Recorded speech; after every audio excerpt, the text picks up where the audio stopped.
আসসালামু আলাইকুম রহমতুল্লাহ বরকাতু। আলহামদুলিল্লাহ, আজকে রবিবার। আজকে আমাদের মসজিদে একজন হক্কানি ওলামায়ে কেরাম আসছিলেন, যিনি সকলের উদ্দেশ্যে, সকল মুসল্লিদের উদ্দেশ্যে আজকে আমাদের কোরআন হাদিসের আলোচনা শোনাইছেন। তো এই উদ্দেশ্যে আমরা কিছু খানার মেহমানদারির ব্যবস্থা করছিলাম। আলহামদুলিল্লাহ, সকল মুসল্লি ভাইয়েরা খানা খাইতেছেন। অনেক দিন পর আমাদের মসজিদে অনেক মুসল্লি হয়েছে আলহামদুলিল্লাহ। অন্যান্য সময় হয়, কিন্তু তুলনামূলক কিছু কম হয়।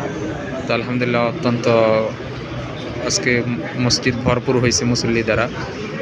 ইনশাল্লাহ আগামীতেও আমরা এরকম হক্কানি ওলামায়ে কেরাম দ্বারা মুসল্লিদেরকে কোরআন হাদিসের আলোচনা শোনানোর চেষ্টা করব ইনশাল্লাহ। এবং যে সকল ভাইয়েরা আসতে পারেন নাই, সামনের দিনগুলোতে কোনো অনুষ্ঠানের মধ্যে আসার চেষ্টা করব।